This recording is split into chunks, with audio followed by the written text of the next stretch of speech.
evening. Welcome to tonight's candidate event sponsored by the League of Women Voters of Lackawanna County and the Political Science Department of the University of Scranton. My name is Ann Domsky, President of the Board for the League of Women Voters of Lackawanna County. The League of Women Voters is nonpartisan, which means that we do not support or oppose any political party or candidate. The mission of the League of Women Voters is to promote political responsibility through the informed and active participation by citizens in their government. We are a grassroots, member-driven, all-volunteer organization. We encourage you to join the League of Women Voters. Membership information can be found in your program, or you can go to our website, noted in your program, lwvlackawanna.org. Please support our work by making a donation on your way out. Donations help us to cover costs, including video recording, so that these events can be viewed by a wider audience. Volunteers will be in the back of the room and will be happy to accept your donation. ECTV is video recording tonight's event. This is not a live broadcast.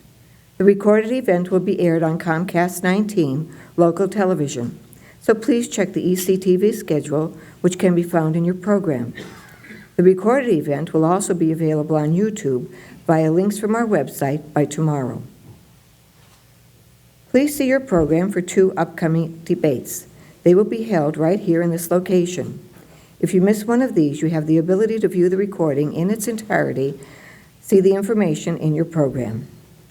We also will conduct recorded interviews of candidates for Lackawanna County Controller and Scranton School Board. The program has information on these events. We also want to make you aware of a special community program that will explain to Scranton voters the ballot question that they will see regarding a proposed change to the system of tax collection for the Scranton School District. This event, as noted in your program, will be held at 6 p.m. Monday, October 21st at Scranton High School. Before voting, you may study a sample ballot. A sample ballot can be found at the Lackawanna County Elections website. The general election will be held on Tuesday, November 5th. At a general election, all voters, including independents and members of any political party, may vote for the candidates of their choice. Be aware that the deadline for registering to vote has already passed for this election.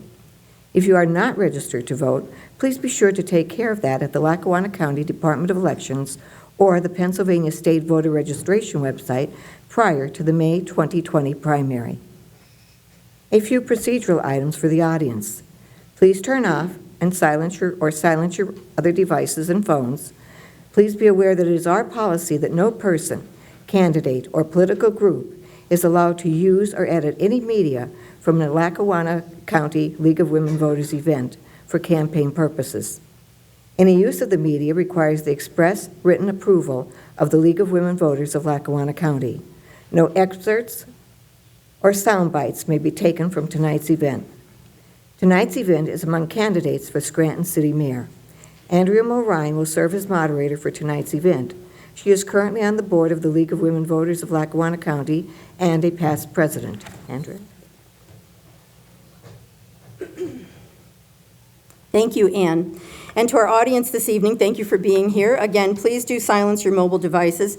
We ask that you hold your applause and comments, hold your comments, period, but hold your applause until the end when your candidate has given their closing statement. This is approximately a 90-minute forum, and no rebuttals will be allowed. We do ask, again, that you abide by our request to be quiet, to be silent, and to not disrupt the evening because there are 7 candidates, and we want to hear from all 7 of them this evening. If you are being disruptive, please note that you will be asked to leave the auditorium. This is a special election for a mayor who will serve the remaining 2 years of the unexpired term that Bill Courtwright was originally elected to. Candidates are seated alphabetically on the stage. They will answer the same set of questions, and no questions were given in advance. All questions will have a timed response limit, and we ask that they finish their thought when the end of their time comes and move on so that we can hear from all candidates. And then at the end, each candidate will be allowed a 2-minute closing statement. So for this evening, our candidates, again, seated alphabetically, we have Paige Cognetti, and I will say the way that they are listed on the ballot, what party they're listed on for the ballot. So Paige Cognetti is listed with the party Accountable and Independent. Chris Cullen is on the Democratic ticket. Kyle Donahue is listed as an independent. John Goshleski is listed as Goshleski for mayor.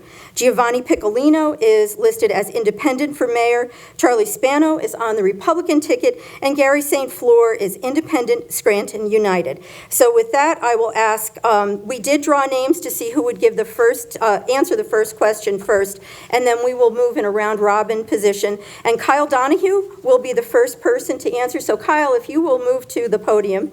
We'll have a little bit of motion back and forth. Again, 7 candidates. We're doing our best to really give you the best possible result in all of this. So Kyle, the first question goes to you. You'll have 3 minutes to respond. Please introduce yourself, sharing anything you think the voters should know about you, and then explain why you are the best of 7 candidates running. Why should we vote for you?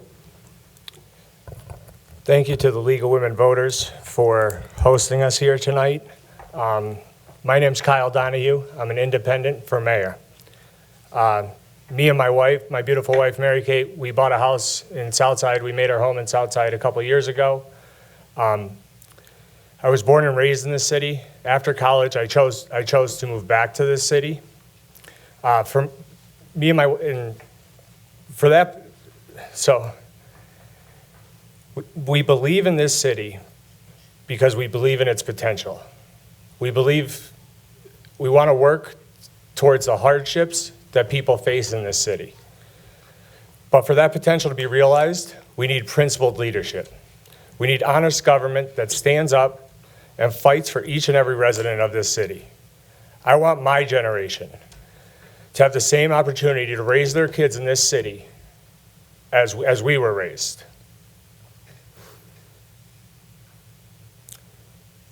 We need a mayor who refuses to quit and has an actual vision to move this city forward. The office of mayor is a tremendous obligation and responsibility, and one that I take very seriously. Scranton once was at the forefront of innovation during the Industrial Revolution. We can't recreate that past, but we can certainly have a bold vision to bring Scranton back to its place as one of the greatest cities in America. We need to eliminate fraud and corruption in city government. We need to focus on our neighborhoods, and we need to modernize and revolutionize city government. Thank you. Thank you. John Goshleski, if you would please move to the podium, and you can answer the same question. Introduce yourself, sharing anything you think the voters should know about you, and explain why you are the best of the 7 candidates. Why should we vote for you? Hello, everyone. My name is John Goshleski. I live in South Scranton with my wife and our 5 children. I'm really just here doing this because I feel morally obligated to do it. I just want to help our community. I want to help the people that live here, help my neighbors. My wife and I, we live below our means. We know how to sacrifice for our future. To excuse me. We know how to prioritize for our future. I'm sorry, I'm not the most eloquent speaker. This is really not my personality. I'm not a salesman. I'm more of an analytical thinker. I'm a creative problem solver, and I'm really just willing to help. I'm not. I'm not up here trying to be a career politician. I'm not. I'm not a lawyer. I really don't think that Scranton needs any more of that. I think we just need someone who has integrity, who is honest, who is an ordinary person, an average person who just wants to help, who cares about people, and who cares about what happens in our city, in our community. I know that a lot of us are going to talk about corruption, and that's kind of a big thing right now, and yeah, corruption is bad and all that, but there's also mismanagement within our government. I think we need someone who knows how to run a business and knows how to find inefficiencies, find where people don't care and they're wasting taxpayer money, they're wasting our money that could be used to help people. And that's really what I aim to do. And my lifestyle, as I stated before, I'm not a rich individual. I'm not wealthy. I'm not connected with anyone in the city government. I'm just an average guy, and I would take that to the office of the mayor and look for ways that we can improve the efficiency of our government and save money through the budget and cutting the budget and using that money to best benefit our community. Okay, Thank you. thank you. Giovanni Piccolino, please introduce yourself, sharing anything you think the voters should know about you, and explain why you are the best of the 7 candidates running. Why should we vote for you? Good evening, fellow Scrantonians and my fellow taxpayers. My name is Giovanni Piccolino. I'm an independent, a true independent, running for the mayor of Scranton. I just want to share something here, one of the main reasons why I'm running, and then I'll explain. Minnie-Me, 93, has lived in her Bloucher Avenue home in Scranton since the 1950s and takes pride in the fact that she pays her taxes and fees. Besides Social Security and a small pension, Meade receives some revenue from a reverse mortgage that's set to run out in about 20 months. It causes a lot of anxiety, she said, especially if you are someone who cares about paying your bills. While the reverse mortgage allows Meade to remain in her East Mountain home for now, she isn't sure what she will do when that revenue dries up. I think what gets me is that I don't really have enough money to live in a nice assisted living facility, she said. As of now, the thought is to keep this house depending on what kind of help I get. We have senior citizens in our city of Scranton getting reverse mortgages on their homes because they can't afford to pay the taxes. And then we have beautiful buildings like this one here that's a nonprofit that most of us pay more taxes on our homes than they do in a building this size. I think there's a severe imbalance in our city with the nonprofits. I think they have to pitch in to help out, balance everything out, because there's nowhere else to go. We sold everything as a city. We basically are getting robbed on a daily basis. There's no accountability whatsoever. I would like to run the city as a business, you know? If there's no money, you don't spend it. If people are struggling and other people aren't struggling, you try to balance it out altogether. So that's my main goal, is to balance it out, to help out the taxpayers and the senior citizens. And ever since I read this is one of the main reasons why I want to run for mayor. And I think being a businessman and running this city like a business is a great idea. And that's it. Thank you very much. Thank you. Charlie Spano, the same question to you. Please introduce yourself, sharing anything you think the voters should know about you, and explain why you are the best of the 7 candidates running. Thank you, Andrea, and thank you to the League of Women Voters for hosting this debate again. Thank you, Ann, for chairing this. My name is Charlie Spano, and I've lived in this city all my life. I have a 40-year commitment to Scranton in terms of jobs and volunteer activities on city-related commissions. I was on the City Planning Commission for 10 years, the Zoning Hearing Board for 5, the Cable Advisory Commission for another 5. In addition to that, I've been active in a number of neighborhood organizational activities like the South Scranton Crime Watch, the South Scranton Residents Association, and have been active in the other organizations in the city, such as the 9/11 Memorial Committee, which I started, and other activities like that, both to honor and recognize people who deserve it and to provide whatever help I could do for the city. In terms of employment, I worked for 35 years as a public school teacher in Scranton. I retired in 2005 when I had the age and service in. I'm not doing this for a job. I'm not doing this for a career.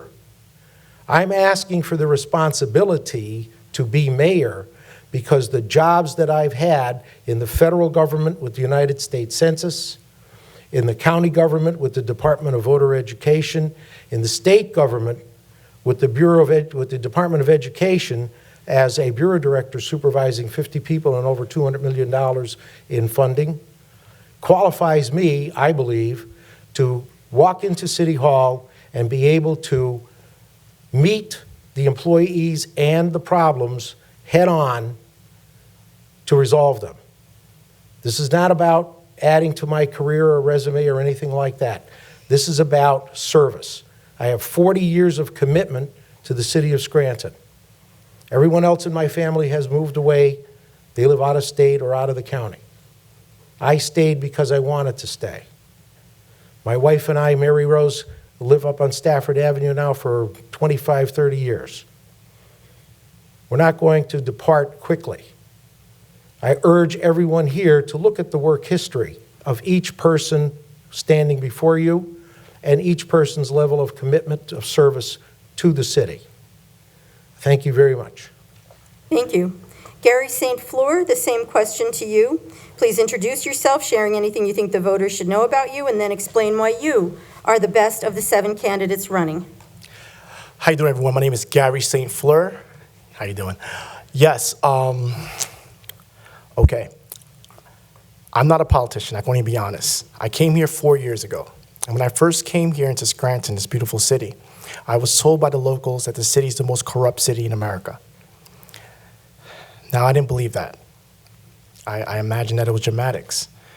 Therefore, I started doing my investigation because I started hearing it continually from the bartender, from the restaurateur, from the real estate agent who's trying to sell me property. He's talking me out of it. And when a real estate agent's not trying to make their commission, you have to be worried. Therefore, I started going into the budget.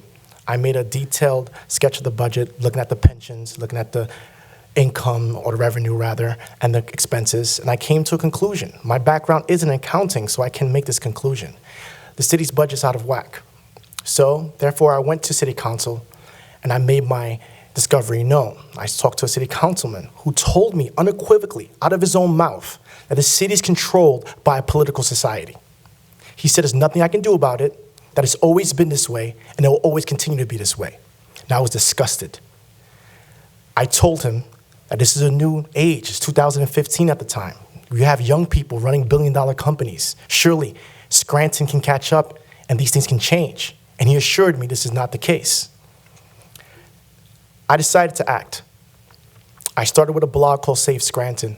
I wrote about the budget. I wrote about the corruption. I wrote about the fact that 50% of the police department's on disability, 58% of the fire department's on disability, both the highest in the state, and the average retirement age for uniform employees in Scranton is 44 years old.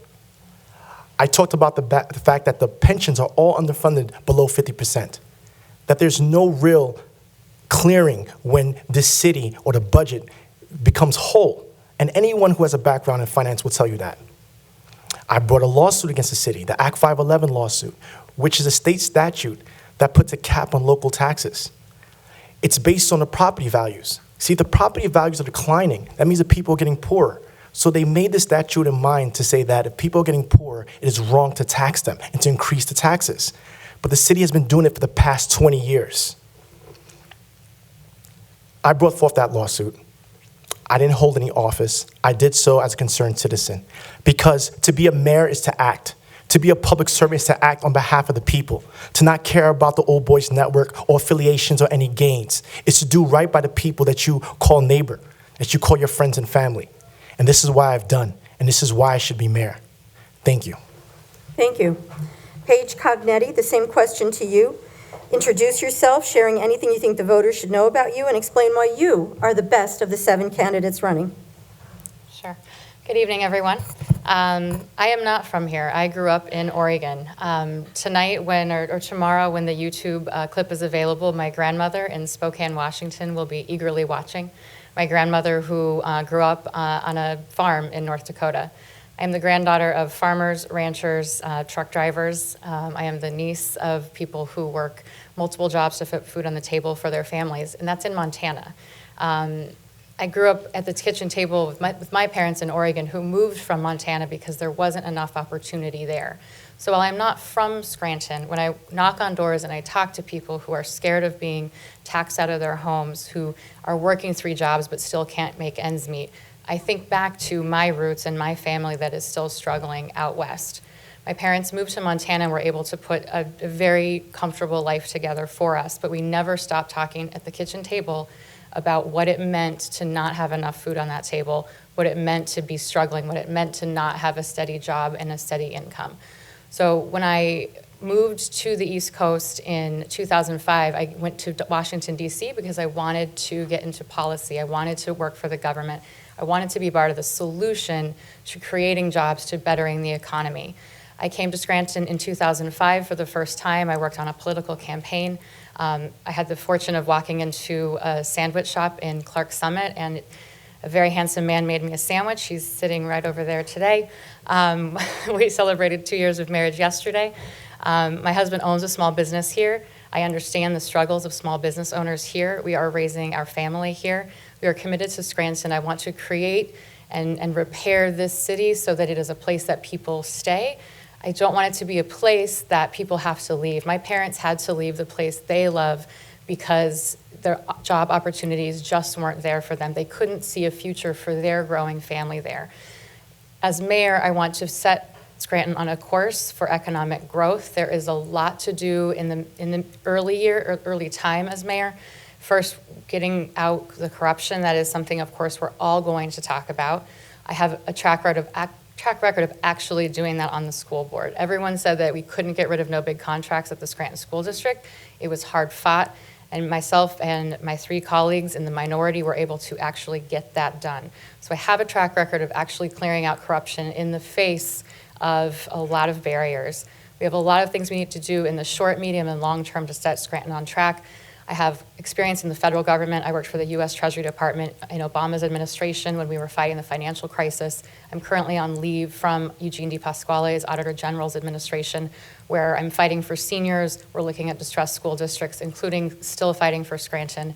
And I believe I have not just the experience, but truly the guts and the conviction to make this city better. Thank you. Thank you.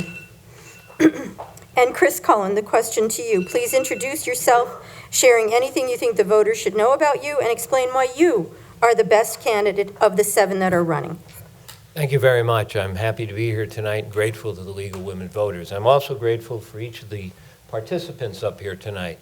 Although we have different views and maybe different ideas, it's refreshing to see the commitment to making an attempt at running for office. The commitment is to be thought of as perhaps a civic purpose.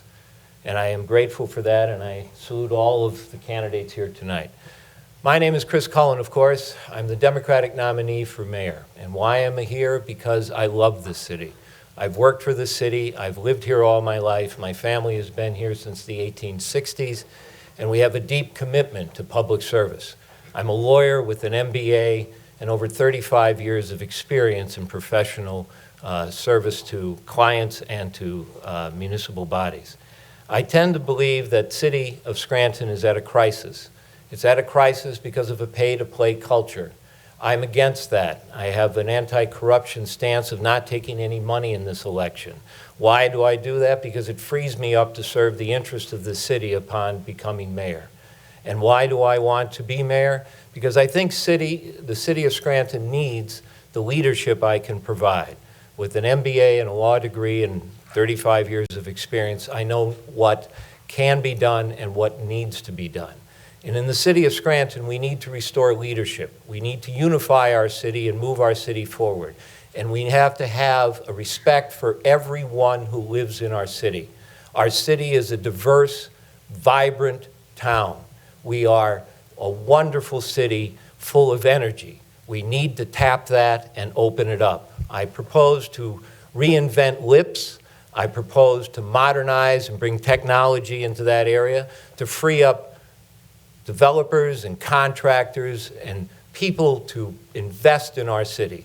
I think we should recalibrate our tax structure. I think also we should make a commitment to serve our city as public servants. I'm not in this for a long period of time. The 2-year time of the tenure of this office is what I'm running for. I don't intend to make it a career. I already have one, and I'm willing to set aside my law practice to come to the aid of the city. And I've had previous experience under David Wenzel and saved the city over $25 million in the Matthews and Wright bond scandal, which at the time was the largest bond scandal in the history of the country. $2.2 billion. And I did that all without taking a salary from the city of Scranton because of commitment to do so. I appreciate every one of you being here tonight. It shows a respect and interest in our city, which I think is very important. And with your support and the support of other Scrantonians, I hope to be your mayor for the next 2 years and do a job that you'll all be proud of. I thank you very much. Thank you. The next question will go first to John Goshleski. John, if you would stand. You'll have 3 minutes, up to 3 minutes to respond to this one, and I want to talk a little bit about the sewer issue. The Times Tribune has been reporting on issues with easements that should have been part of the sewer sale, potentially with a loss of millions of dollars. Please explain your understanding of this issue and what you, as mayor, could do to ensure that we don't lose that revenue. I've been following that story. It seems like even the newspaper doesn't know what's going on with that story. It seems like the city doesn't know what's going on. I feel like there's a lot of that going on within our city government. I really don't know how to comment on that because I feel like I'm like anyone else. Like I said, even the newspaper, they're kind of just speculating. No one can contact anyone. No one can get a hold of anyone. No one's returning calls. So it's just a mess. It reflects the way the city government is being run right now, and it's not right. Something needs to change in that in the entire city government, and that is just one example of it. So I'm sorry I can't comment further on that. Okay, thank you. Giovanni Piccolino, the question goes to you next. Explain your understanding of the sewer issue and what you, as mayor, could do to ensure we don't lose that revenue. My understanding of it is there's just mismanagement at all levels of our government. I think there's a lack of respect for the taxpayers, and the way that I will, to make it better, is just govern better, be more transparent, and worry about the taxpayers and not worry about lining my pockets and my attorney friends' pockets. That's it. Okay, thank you. Charlie Spano, the question next goes to you. Explain your understanding of the sewer issue and what you as mayor could do to ensure that we don't lose that revenue. Thank you, Andrea. My understanding of the sewer easement issue is that during the negotiations to sell the sewer authority, a hidden agenda was placed into the contract, a deadline which nobody knows when it's supposed to occur. That's the bad part. That comes from the culture of corruption and entitlement that has infected too many of the previous office holders. To do something about that immediately, unfortunately, by January, which is the latest date that we've heard, there will be a new mayor, and this situation either will have lost the money or it will be resolved. Now, if it is lost, there's little we could do, I guess, after that, because the easement money would revert back to the water company. What I would encourage, and if I had the opportunity and it did not occur, I would gather everyone in the room who was responsible for this travesty of a contract, and we would make sure that before we left that room, there would be a resolution to that issue. Because there's far too much money in those easements to lose for the city. 80% of whatever's left after easements are made comes to the city of Scranton. Even if it's $2 or $3 million, that's a lot of roads that could be paved.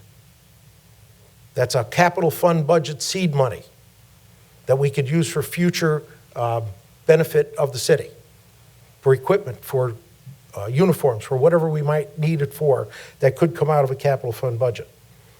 The corruption and the entitlement mentality of certain people will come to an end under my administration, because I will set standards and I will hold people accountable to those standards, and I will proceed by example of how to run the city properly. I've had plenty of experience, especially with the census at the federal level.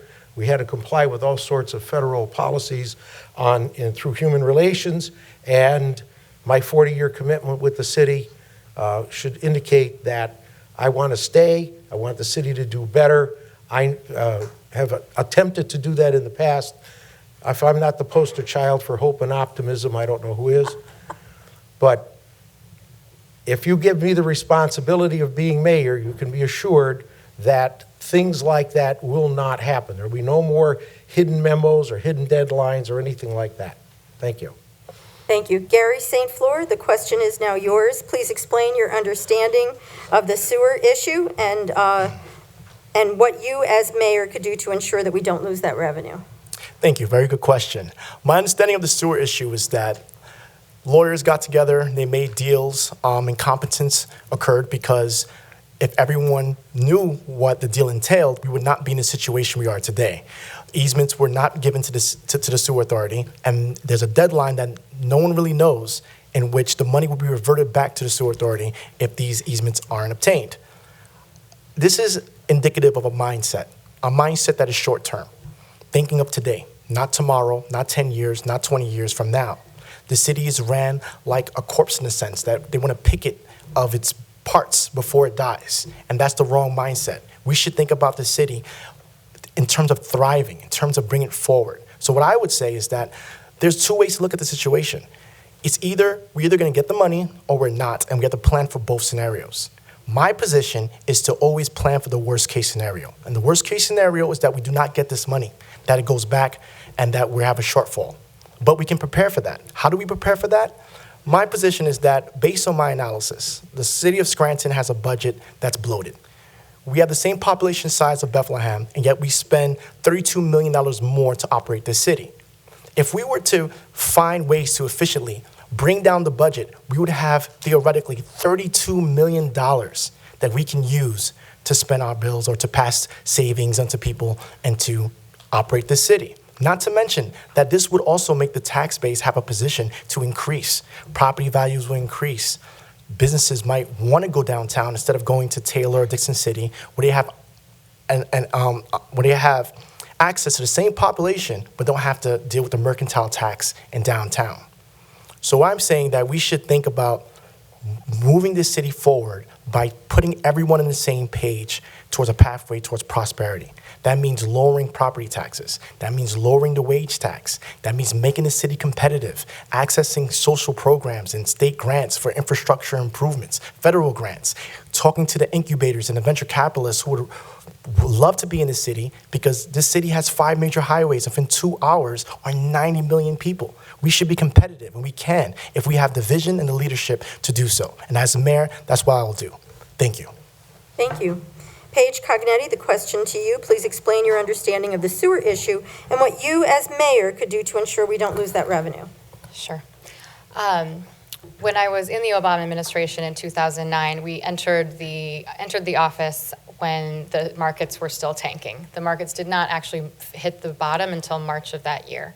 So we were in the Treasury Department, and the world felt like it was on fire. The economy was falling out, and it was incumbent upon the people that I was working for and working with to save it.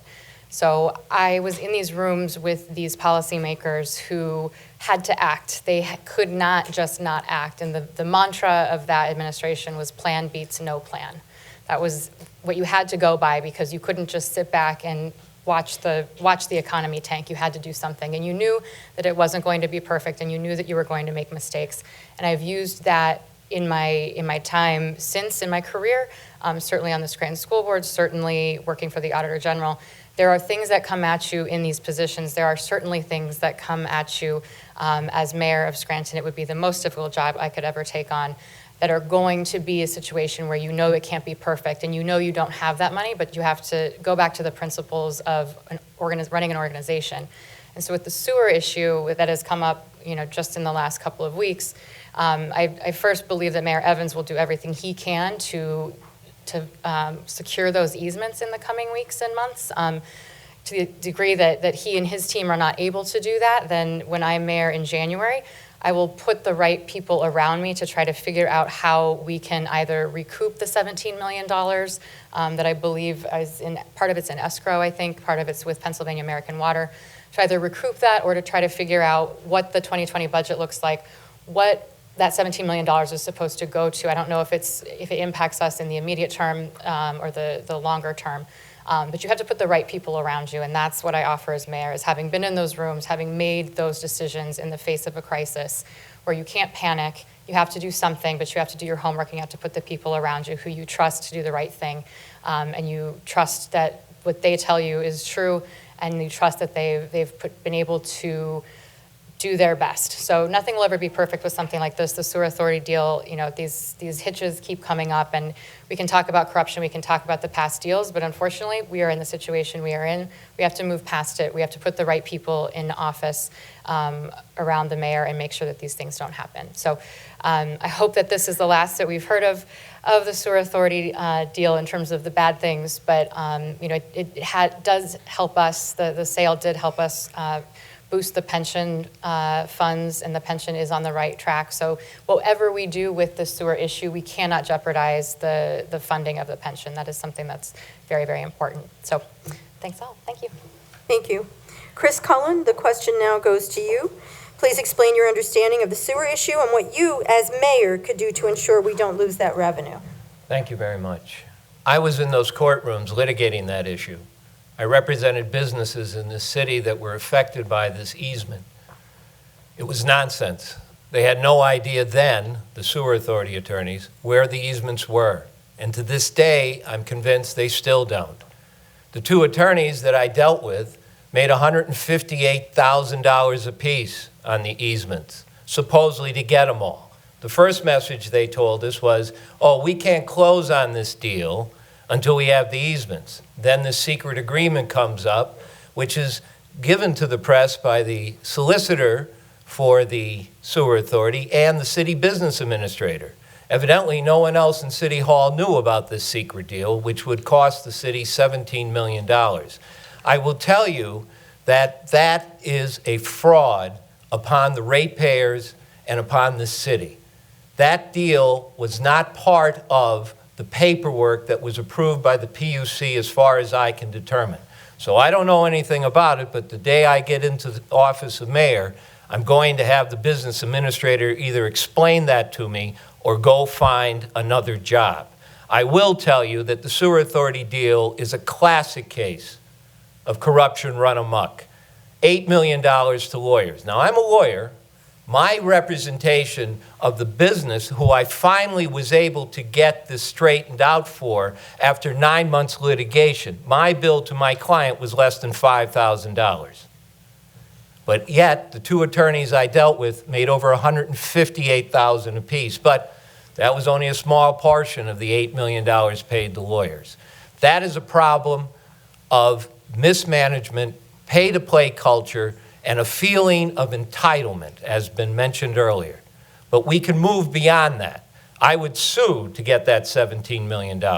I would move quickly to repudiate that secret agreement and those responsible for it. That's the only way we can move our city forward. The sewer authority deal didn't really do much for our city. Anyone in this audience who lives in the city, did your taxes go down? Did your payments to the PA American Water for water and sewage go down? No, it didn't go down. It is a rigged system that has victimized this city for the last 20 years at least. We have to bring that to an end. That's why I'm not taking any political contributions, because I'll be able to walk into that office with no strings attached to do what is right for our city to progress forward. And that is an important element of my campaign. To do that and trust the voters of the city of Scranton is a risk I'm willing to take, because it can set a precedent and distinguish our city and make it a better place to be. Thank you. And Kyle Donahue, the question now goes to you. Please explain your understanding of the sewer issue and what you, as mayor, could do to ensure we don't lose that revenue. I actually ran for city council because of my dissatisfaction with the sewer sale, the lack of transparency, the lack of openness. And this issue is the perfect example of that lack of transparency and that lack of openness. These easements should have been dealt with before the authority was even sold, along with stormwater, which also should have been dealt with before this authority was sold. When city council found out about this issue, we found out about it just like everybody else did, by waking up that Monday morning and opening up the paper. That night at our council meeting, we demanded and we requested that the solicitor for the sewer authority come in and answer questions regarding these easements and where we are at. In the meantime, I've gotten a little bit of information, and the easements are held up apparently because of a class action lawsuit that was filed, and they're trying to settle that lawsuit. They're also trying to negotiate with PA American Water to extend that deadline. But this all needs to be done in the open. This can't be done behind closed doors. The ratepayers are who that asset belonged to, not to some lawyers or to some corrupt politicians. It belonged to you, the people. And as mayor, I will fight to get every single dime that is left over from those escrow accounts. Thank you. Thank you. We'll move on to the next question, and Giovanni Piccolino, you will be the first to answer this question, so if you'd care to step up, thank you. So I want to talk about the city's distressed status, and again, you'll each have up to 3 minutes to respond to the question. Scranton is poised to come out of distressed status after 27 years. Are there any problems you see with this, and how will you ensure we don't fall back into distress? Well, one of the main things to do to not fall back into distress is to have an open and transparent government and stop robbing the taxpayers blind. I just think that for decades upon decades here, it's just been nothing but entitlement, backroom deals that's gotten us to where we're at, the distressed city status. It's great that we're getting out of it, but we need someone, a businessman, that could have an open, transparent government and move us forward. The distressed city status is more like a distressed government status. We've been distressed government forever. We're worried about, a lot of the good old boys are worried about their pockets more than they are worried about the taxpayers. Until we have an open and transparent government and someone that actually cares for the taxpayers, then and only then will the distressed city status be worthwhile to be removed from. Thank you. Thank you. Charlie Spano, the question now goes to you. Are there any problems you see with coming out of distress status, and how will you ensure that we don't fall back into it? I think the major problem with coming out of distress in 2020 is the temptation to fall back into it, to start spending money that you don't have on things you don't need and things you can't use. That will not happen under me. I know about debt and I know about financial problems. I feel for all the senior citizens in the city who have a home, who may be single and trying to struggle to decide whether their taxes need to be paid this month or their food needs to be purchased. We will look very, very carefully at the budget for 2020 and beyond to make sure that we're not wasting money, and not with, especially with hidden agreements and secret agendas. That will not happen. I've done that in many of my jobs in the past, looked at developing budgets, making sure that the budget was very, very tight, making sure that the money which was allocated was spent properly and accounted for. The culture of entitlement and corruption leads to cynicism that all politicians are crooks. Well, so far I'm not. So far I will not be, because I'm not going to jail for anybody under any reason. The main thing is, because I am retired, because I have a pension, because I have benefits, and will not take a pension or benefits from the city, there are no political strings on me. I can make the tough decisions that will need to be made in 2020 and beyond in the 2-year term coming up. No one is going to be able to influence me to do something foolish or illegal or anything like that, as has occurred in the past. That's one of the biggest insurances against falling back into distress. To get whatever tax money we have, to spend it foolishly and waste it. That will not happen. That will not happen under me. Thank you. Thank you. Gary St. Fleur, the question now goes to you. Are there any problems you see with coming out of distress status, and how will you ensure that we don't fall back into distress? I'm not sure when people say that we're coming out of distress status, what they mean by this. Because if you ask the property owners if they're coming out of distress status, they'll tell you no. America has experienced one of the greatest expansions of economic progress in recent history. The S&P, the Dow Jones, and the NASDAQ has all reached record-breaking levels. But if you ask the property owners in the city if their property values have increased, they'll tell you no. If you take a property in Scranton and you move it 10 minutes away to Clark Summit, it will triple in value. So no, Scranton has not left a distressed status. 2/3 of the population subsists on a fixed income. To be clear, in 10 to 15 years, those 2/3 cannot be counted upon to pay taxes because they won't be here. People aren't coming to the city to replace them. Therefore, as far as I'm concerned, going forward, the only way that we get out of this situation, a true clearing of the distressed status, is by increasing the tax base. And the only way we increase the tax base is by making the city competitive. We need to cut spending and cut taxes. If there are employees who are workman's comp and working other places, which the Times Tribune has indicated, we need to find that out and put a stop to it. Because what it does is creates one situation where a person doing a job is no longer doing that job but being paid for it, and we have to hire someone else. So if we can make these cuts and these adjustments, we should do so. What are we waiting for? We shouldn't wait for some organization to tell us we're leaving the stress status. We should look at the median income. We should look at the prosperity of our citizens. Are they doing better? Are there more jobs here? Are the young people willing to stay here after they graduate university? Because there are opportunities for them. And we all know the answer to these questions. Therefore, if I have to be honest, the situation in Scranton is not getting better in terms of the budget. The budget is increasing, and yet the people are not getting wealthier. Their property values are not increasing, and there are not more opportunities for them. What are they paying for? Their taxes are going to this endless black hole, and yet there's evidence that we can plug it up, but nobody wants to discuss it. Nobody wants to talk about the things we can do, that we currently have these laws on the books that we can utilize, we can enforce to fix the situation. So the situation in Scranton is an enforcement problem.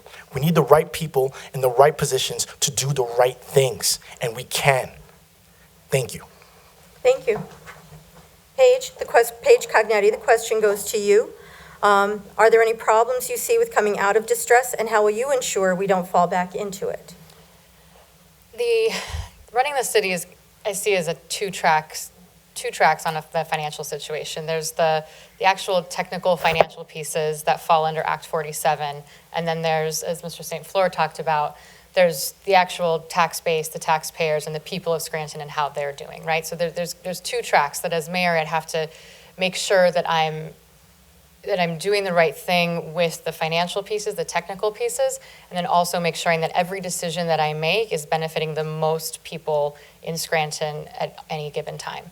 So in terms of Act 47, having looked at the financials and looked at some people that talked to some people that do this for a living, the city itself, in terms of the finances, the books, is actually on track to come out of Act 47, and the finances, the trajectory is relatively stable. Debts are being paid down.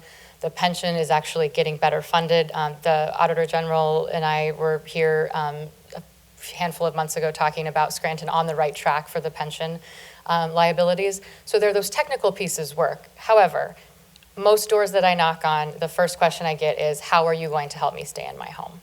So we have these two things where Act 47 is not what I worry about. It is that we are currently funding our city on the backs of our seniors. We are funding the city on the backs of families that are, again, working job after job after job. They're away from home from their kids to make ends meet. So what I would do in terms of the more granular piece would be to restructure the tax system. I certainly am not going to stand here and say, I will lower your taxes. I would love to. I cannot make that promise standing here as a candidate. When I become mayor, I will do everything I can to ease that burden. I do think, however, that by restructuring some of the tax code, by converting from a business mercantile tax to a payroll prep tax, for example, hopefully the voters will vote for that on November 5th as well. I do think as we start to modernize our tax policy, our collection rates will go up. We have to enforce collection rates, especially on some of the business owners and the property owners that don't actually live here. It makes me very angry that there are some mega corporations that have offices here that don't have to pay taxes while our small businesses do. So we have to look at the Act 47 pieces, and I have to, as mayor, put the right people around me. As I actually think that the former mayor, something he did do well was he did have good financial advisors, and we're fortunate that he let them do what they needed to do, it seems, without meddling. And then on the other pieces, we've got to restructure the tax code. We've got to think every single day about those homeowners, try to find property tax relief for them, not just deferments, but actual relief for them, find thresholds for certain incomes, thresholds for age to make sure that we can keep people in their homes. Always be thinking about keeping people in their homes, small business owners, and reducing their burden relative to the larger corporations that are here. Thank you. Thank you. Chris Cullen, the question now goes to you. Are there any problems you see with the coming out of distress status, and how will you ensure that we don't fall back into distress? Thank you very much. I'm not certain that after 27 years of being in distress status, the city has moved sufficiently forward to the satisfaction of all its residents. I do acknowledge, of course, that the tax burden on the city has fallen on homeowners, families, and the elderly. We have $18 million in uncollected taxes right now, in garbage fees, penalties, et cetera, that no one seems to be doing anything about. I'll make that job number one upon entering the office. We also have taxpayers who routinely never pay their taxes. We're going to move on their properties. We're going to move on them, because when you don't pay taxes, you put the burden on those who go and pay their taxes. And that burden is not sustainable. Those who don't want to pay taxes in the city of Scranton for one convoluted reason or another, I bid you farewell. And I bid your properties to the foreclosure of city government. That's the only way to move our city forward in that regard. I understand that the tax code needs to be recalibrated. I suggest that that tax code could be recalibrated dependent upon the decision made on November 5th that has been referenced. However, the necessary tax burden of this city has to be offset by the services the city provides to its residents. That's why I've asked for a variety of things, the least of which is a mayor's grant program, where the mayor's office would sponsor grant writing for each of our departments, the Department of Recreation, and the boards and commissions of the city, and bring federal dollars and state dollars in terms of grants in. Scranton right now is the lowest per capita recipient of grant dollars in the Commonwealth. That has to change. We have opportunities to offset city spending through grant writing, and I propose a 24-month program to do just that. I think in the end, however, getting out of distress status does help our city, because we got into it due to mismanagement and corruption. If we can eliminate the mismanagement and proceed on a straight and narrow path avoiding corruption, I think we'll have a better chance of staying out of distress status. The long and short of it is, distress status hasn't helped our city. It hasn't dropped our taxes. It hasn't improved services. However, it's allowed the city to at least try to address the financial chaos that was left by previous administrations, where there is an opportunity to move forward, but it has to be done as a cohesive plan put together from the start, and to have integral parties making the contributions they need. Thank you. Thank you. Kyle Donahue, the question now goes to you. Are there any problems you see with coming out of distress status, and how will you ensure that we don't fall back into distress? I believe that the distress status has been a black eye that's been hanging over this city since I was 6 years old. I think one of the first things we need to do is we need to understand that one person, no matter who you elect, is not going to be able to fix that alone. We're going to have to build coalitions. We're going to have to bring people together. Scranton is 2 hours away from New York City. Scranton is 2 hours away from Philadelphia, 4 hours from Boston and DC. Instead of being a hub of young entrepreneurs and small businesses, we are known for our corruption and for one embarrassing headline after another. As mayor, I will change that perception to make it more inviting for startups, tech startups, young entrepreneurs, and young families to make Scranton their home. We don't need to reinvent the wheel. As mayor, I'll look at what other progressive cities are doing, emulate their policies and procedures. I'll be aggressive in making sure federal money comes to Scranton. I will meet with mayors from across Pennsylvania and the country. We need to develop stronger leadership with the governor's office as well as the state legislator. We need to find ways to lower the wage tax and get rid of the business privilege and mercantile tax to keep people here instead of keep on pushing them away. Every department, every current procedure, and every policy in this city must be re-examined in order to ensure the city is functioning at its highest capability. And we also have to make sure that our internal controls continue to get stronger.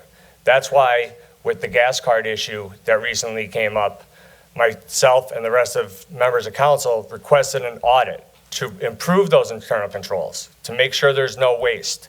And I don't think it has to stop there. It has to keep on going. Once that's complete, we have to go to another department and then another department and make sure we're not wasting valuable resources. Thank you. Thank you. And John Goshleski, the question to you, are there any problems you see with coming out of distress status, and how will you ensure we don't fall back into it? I do believe it will continue to be an issue if we have leadership like we've had previously, leadership that just wants to blame others, that wants to, for example, blame the state for the condition, the state government for the condition of our schools instead of taking responsibility and doing things, taking action, doing whatever we can to help.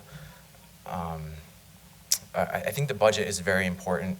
That would be my focus. I think in order to get, there's not a lot of time to make change and get things done. I think you need to focus on one or two things that are going to have the biggest impact, and I think that is the budget. And I know it's not like within the mayor's power necessarily as far as the school district and funding for the school district, but I would be looking for any way that I could to help the school district. I'd be going to businesses, going to individuals, anyone going to the community, to churches, seeing what we can do to help our school district, help fund our schools. And I failed to mention earlier, if I'm elected, I'll be donating $15,000 of my salary to the City of Scranton School District.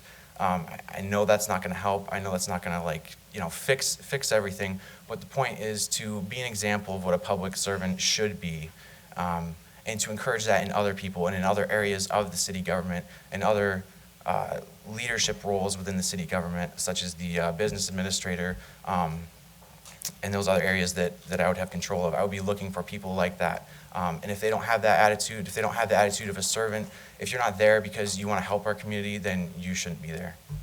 Thank you. Thank you. The next question goes first to Charlie Spano. Charlie, if you want to move to the podium. And I'm watching the clock, so I think we'll do a 2-minute response time on this question. So let's talk about your administration. Remember, everyone, that this is a special election. You've got 2 years once elected. So realistically, within the 2 years, what is the top accomplishment you want to see achieved if you're elected? And how would a voter be able to measure your success? And remember, all of this will be available on YouTube forever. I'm going to sit down now. Well, I've thought about that a lot, Andrea, and I think it comes back to, I think, something that I mentioned before and a couple others touched on. Your attitude, the perception that you have a mayor who is not corrupt, who does not condone it, who does not engage in it. That alone would be refreshing. Corruption and the sense of entitlement is a blanket over the city. As mentioned, a black eye before. I think it discourages people from coming to the city for business reasons. Do I want to start a business in a city that is known for corruption? Probably not.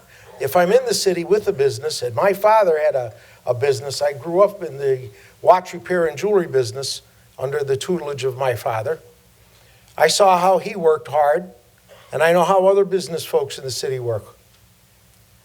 Do we want them to think that they cannot expand because of the potential for corruption? That goes away when the new perception of an honest, transparent, and open government is set. I would do that several ways. Number one, explicit job responsibilities and holding employees accountable to meeting the standards. And number two, having regular meetings with the mayor, open sessions where people could come in with their comments, their criticisms, their gripes, and then we would sit there and talk about city issues so that people have to have a renewed sense of faith and trust that the government really is not out to take their money foolishly, but is providing necessary and important services. Thank you. Gary St. Fleur, the question goes to you. Realistically, in 2 years, what is the top accomplishment you want to see achieved if elected? And how would a voter be able to measure your success? Thank you. The first thing that I'm going to do is go through a deep dive of the budget.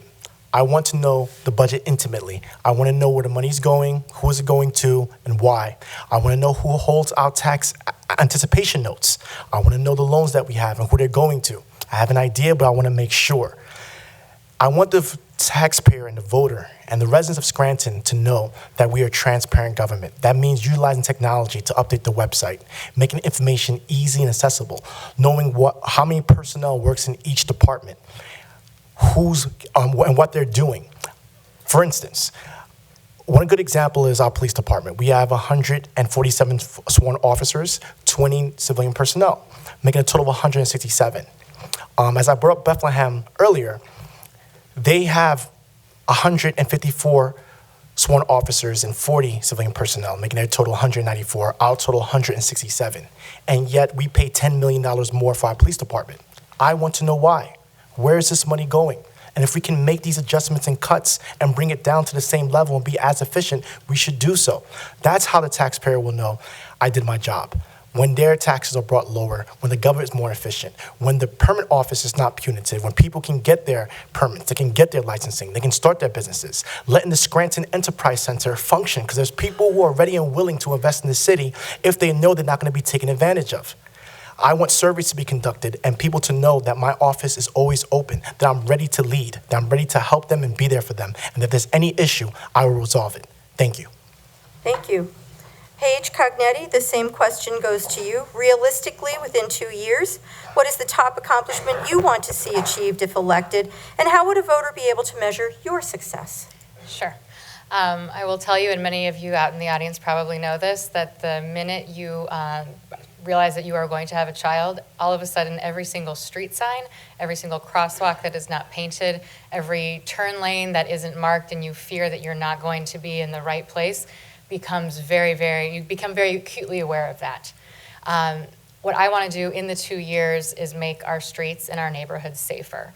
My husband and I had the opportunity to go to Easton and Lancaster over the summer at different times, and we just remarked on just the sidewalks, just the crosswalks, especially Easton, just the town square. The crosswalks are well marked. The lighting is better. You walk through some of the neighborhoods, you park your car. The curb matches the level of the sidewalk. So if you probably aren't going to stumble on that. Whereas walking the neighborhoods just this past weekend, there was a pipe standing up in the middle of a sidewalk on Prospect Avenue. I want to be able to fix those issues in all of our neighborhoods. I want to paint the streets. I want to get the street lights and the street signs back up. I want them to make sense. I want mothers and fathers and children and kids that just learned how to drive to be clearly safe and understand what they need to do. Now, in order to do this, we have to clear out all of the corruption, right? In order to do that, we have to make sure that the contracts that we have are the best services for the most reasonable price, not necessarily the lowest price, but the best price. It seems like we have had some issues with that in the past, and that's part of all of those things together. Is clearing out the corruption has a direct impact in what will be my ability to, in 2 years, make our streets and neighborhoods safer to drive for our families, safer to walk, and make our city more walkable. Thank you. Thank you. Chris Cullen, the question now goes to you. Realistically, within 2 years, what is the top accomplishment you want to see achieved if elected, and how would a voter be able to measure your success? Thank you very much. I think the way to measure success is changing things and to be an agent of change, and that's what I offer. I offer a new deal to our city. I know that sounds a little bit like FDR, but that's essentially what it is. A new deal to have our city respond and serve the needs of the people of our city. Our city is diverse and has changed over the last 30 years. There is a wealth of energy to be tapped. One of the ways to do that is reform LIPS. Make it available to the 21st century and its technology and professionalize it. So you don't have contractors and developers and those who want to improve properties and homes waiting 3 or 4 or 5 or 6 weeks for permits while they have their solicitations for campaign contributions. We all saw that in the paper, and we all saw that in the indictments. That type of imagery has to change, and you have to make structural changes to how our city operates. And one of those changes has to be at LIPS. The other changes I would propose is how we operate and what is the premise of our operation. We are here to serve the citizens of the city. We are not here to serve the donor class or those who are politically connected. We are here to help every citizen of our city make the best of themselves. If that's developing jobs, developing businesses, developing properties, bringing new investment in, we must do that. You will be able to judge my success by the change in our city, by how our city will respond and how our services are delivered. And that is what I think will be the most important measure of our success. And I thank you for your time. Thank you. Kyle Donahue, the question now goes to you. Realistically, within 2 years, what is the top accomplishment you want to see achieved if elected, and how would a voter be able to measure your success? I believe that the LIPS department review and the walkability are important issues, and they are actually already in the pipeline. Next week, council is going to be approving a contract to put out a complete evaluation of the licensing and inspections department, bringing in experts to tell us what we're doing wrong and what needs to be done to improve that. The same thing on walkability and connectivity. Street signs, painting crosswalks. But all that cannot happen effectively unless we restore trust in city government.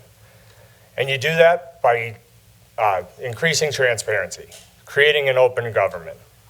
And that's why I pledge tonight to not only work with council, but I will personally meet with council, along with any and all members of my cabinet, on a quarterly basis in a council caucus that could be publicly televised. My administration will be the most open and transparent in this city's history. Everything must be put out to bid. Contracts will go to the most qualified. Pay to play will end. I will have an open door policy. As mayor, I will hold at least one town hall meeting every 6 months and take any and all questions from the public. I will make an effort to attend every neighborhood meeting, like I have as a city councilman. I try to make it to each and every neighborhood meeting I could, because they are our eyes and ears on the ground. Once a month, I will also host coffee with the mayor. Have a cup of coffee on me, and we'll discuss all issues facing the city. The only way we're going to move this city forward is if we do it together. Thank you. Thank you. John Goshleski, this question now goes to you. Realistically, in 2 years, what is the top accomplishment you want to see achieved, and how would a voter be able to measure your success? Well, there would be, hopefully there would be concrete evidence. There would be, numbers that you could look at. You could look at the budget and say, oh yes, this is drastically different. We've saved so much money. But when I was going out talking to people, I had to talk to hundreds of people. I got to meet lots of great people. Everyone said pretty much the same thing. I was kind of worried that going up to little old ladies or things like that. I don't know what people would think of me if I would make them nervous. But their answers were pretty much synonymous. Everybody said the same thing, like, we're being strangled by taxes. Like nobody's helping us. This corruption. Like we need somebody new. We need help. So I would hope that in 2 years I could go out, do the same thing, walk around, talk to people, and I would get the same response from everyone. And that response would be positive. It would be, yeah, we love Scranton. Like there's always this feeling of opportunity here, and now it feels realized. It feels, like a kind place, like a good place to live. My kids doing well in school, they're getting the help that they need, and that's what I would hope for. Thank you. Thank you. And Giovanni Piccolino, the question now goes to you as well. Realistically, within 2 years, what is the top accomplishment you want to see achieved, and how would a voter be able to measure your success? Well, I think the easiest way to measure your success is happy taxpayers. The fiscal health of the taxpayers, in my eyes, would be a success. One of the main things I would like to achieve is have a nonprofit, say, coalition where, I think as a city, when we go to get payments in lieu of taxes, the pilots were very weak when we go to the table. So when we go to the University of Scranton or some of these other nonprofit hospitals or colleges, we're very weak. We don't make any threats. For example, the town of Pittsburgh threatened a 1% tuition tax on the nonprofits. Baltimore, Maryland threatened a $350 per bed fee. Minnesota, the town of Minnesota, they go by the square footage of what you maintain the road system. I just think if we spread out the tax payments to everybody, it could level it out for the taxpayers. My main thing would be is to get all the nonprofits to pitch in their share. Thank you. Thank you. So before we move on to closing statements, I want to take just a minute to recap some of the things that are on the league's mind for this election season, which has turned out to be a very busy election season for us. And I know that Ann did mention them, but I just wanted to go over them one more time. We'll be back here in this room on Thursday, October 17th at 6:30 with a debate for the Scranton City Council candidates.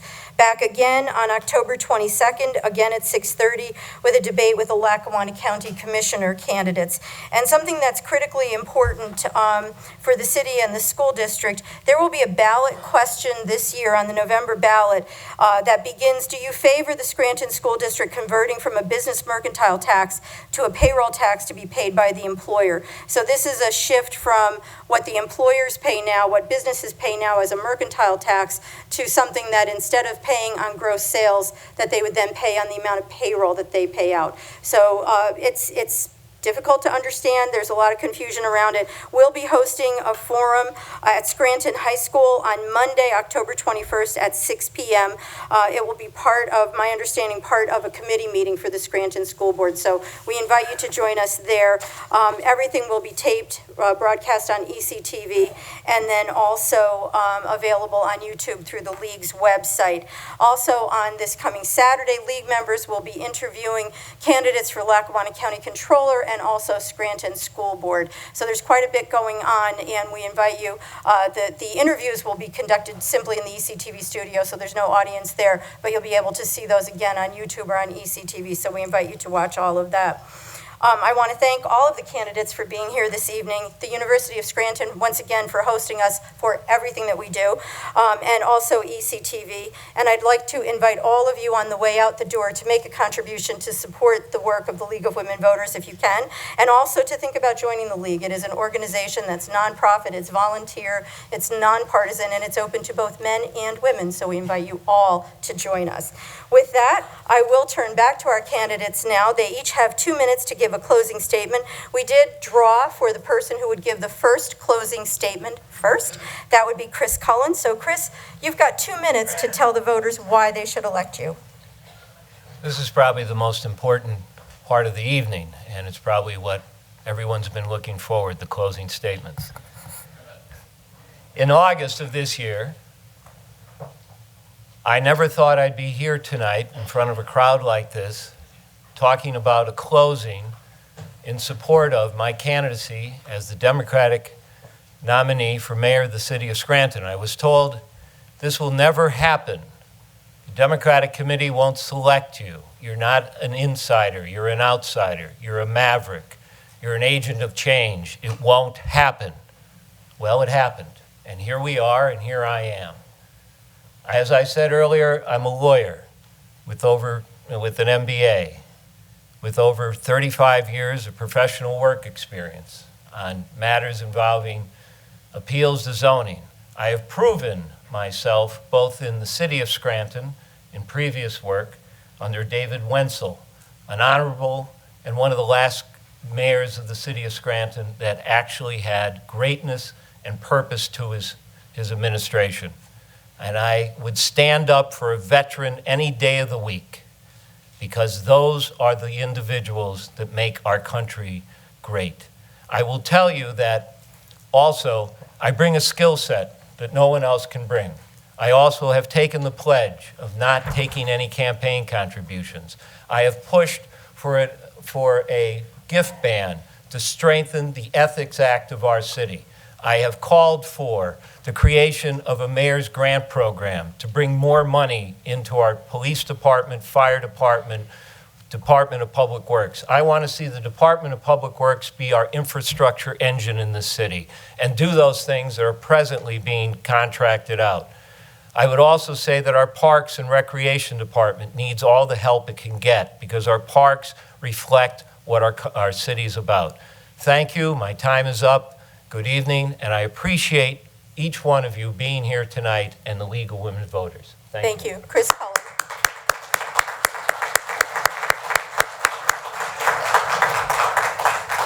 Kyle Donahue, you have 2 minutes. In 3 weeks, Scranton voters will choose one of the candidates on this stage to lead our great city. The stakes could not be higher, but the choices could not be clearer. We know what poor leadership looks like in Scranton. We understand disappointment too well. On November 5th, we must ask ourselves if we want Scranton to move forward with a principled leader who shares our values, understands the issues important to our families, and who dedicates himself each and every day to making Scranton a better place to live, to work, and to raise our families. Or do we want to be disappointed once again? I'm running for mayor because I believe in this community. I believe in our neighbors. I always have, and I always will. Like most of us here tonight, I'm proud to have been born here, to live here, and now to start my family right here in the city of Scranton. We have lots to be proud of, and I believe with all my heart that our best days are ahead of us. But we must do better. We must eradicate fraud and create an economic opportunity. We must clean up our neighborhoods and stand up for our seniors.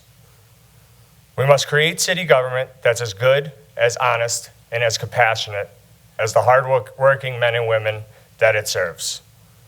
Just like you, I'm fed up. Just like you, I'm ashamed to see our city in the news for corruption and for theft. Just like you, I want Scranton to succeed. Scranton deserves a clear vision for the future. Scranton deserves principled leadership. Scranton deserves a fresh start. I humbly ask for your vote on November 5th. Let's get to work. Thank you, and God bless the city of Scranton. Thank you, Kyle Donahue.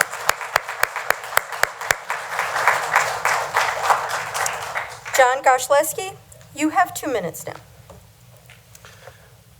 Yes, thank you everyone for being here. It's very nice to see so many people out who care about their community, who care about other people. Thank you for your patience with me and my poor public speaking skills. I never planned on doing this. I avoided public speaking all throughout college. But again, I'm not doing this for myself. I'm not doing this because I want to be a career politician. I really don't even care about the title of mayor. I just want to help people, and this is the best opportunity at the moment right now to do that, to help a lot of people. So my hope is that, that people will vote and that they will look for someone who cares about people. And I really don't think it matters that if you're a career politician, if you have that experience, if you're a lawyer. I don't think any of that matters. I think you just need to care about people. You need to have integrity, and you need to do what you say you're going to do. So thank you again, everyone. Thank you.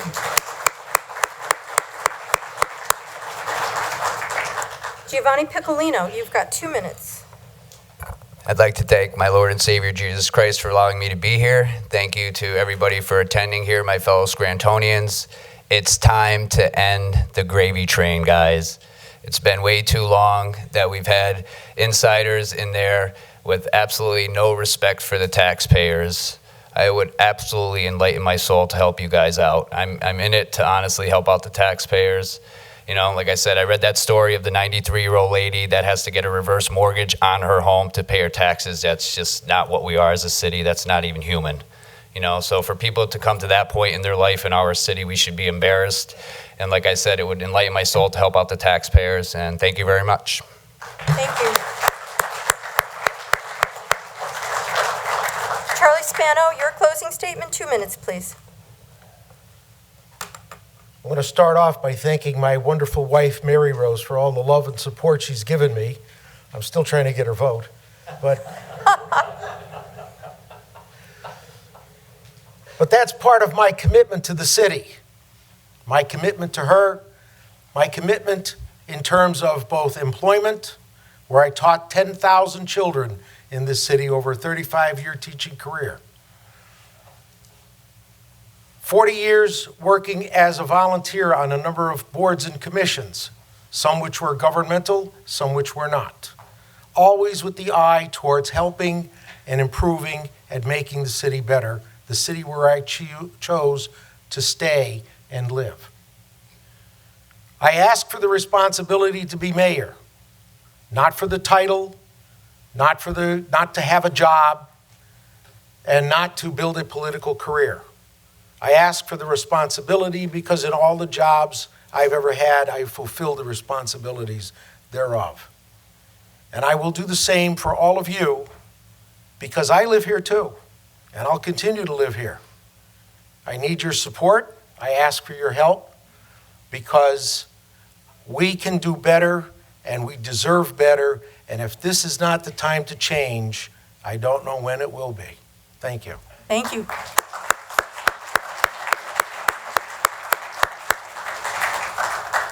Gary St. Fleur, your closing statement, please. Yes, I want to thank everyone for coming out tonight. I'm glad to see you here. What I want to say is that we're talking about a special election, an election that is due to a former mayor pleading guilty to conspiracy, bribery, and extortion, blocking businesses from coming to this city. Things that I've heard years before he confessed to it. And this is what leadership is, not waiting until there's an election to start talking about the needs of the people. Not talking about it when there's an opportunity, but talking about it because it's true. Speaking truth to power. I was talking about corruption as soon as I found out it was true. I didn't wait for the opportunity to bring forth my lawsuit against the city of Scranton regarding taxes. This is not just about an election. This is about the people of the city, the people who are afraid of their own government. This is supposed to be America. It breaks my heart to know that there are people who are afraid to talk about what's going on in the city. They say it in whisper tones. They say it in bars in their homes, afraid that they say it out loud, there'll be consequences. And we all know this story. We all know. This is not politics. This is not a game. We're talking about the livelihoods of people, homes they spent their lives paying for. Children who are afraid of their schools, who are afraid that they don't have opportunities in the city, that their only chances they'll ever have if they leave the city. So elect the person who is willing to speak to your interests, who is willing to put you first, and willing to tell the truth regardless of what it is. Even if it means speaking about shadowy figures like the Naples. People who are willing to stand by you no matter what. Thank you, and God bless. Thank you.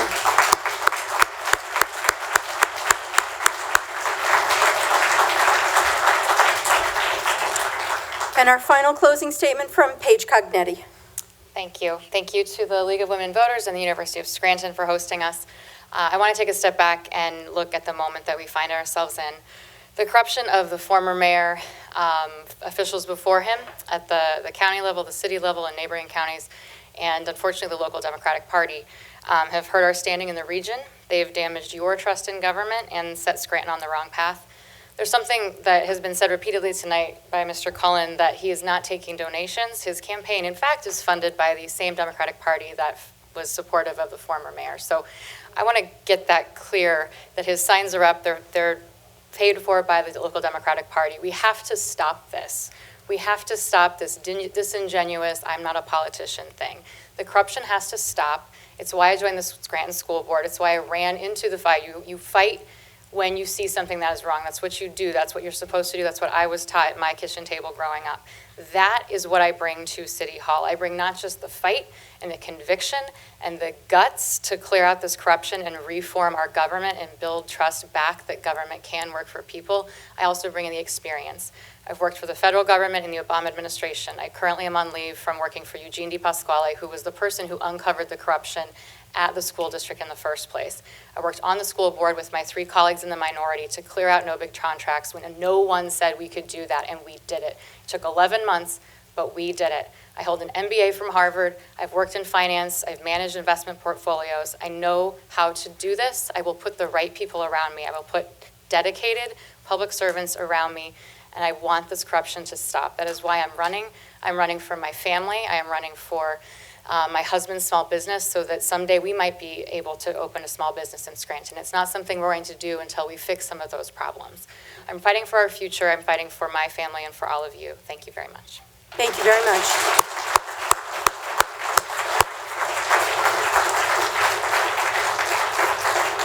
That concludes our program this evening. We hope to see you back here on Thursday and again next week on Tuesday. Don't forget to vote on November 5th. Thank you.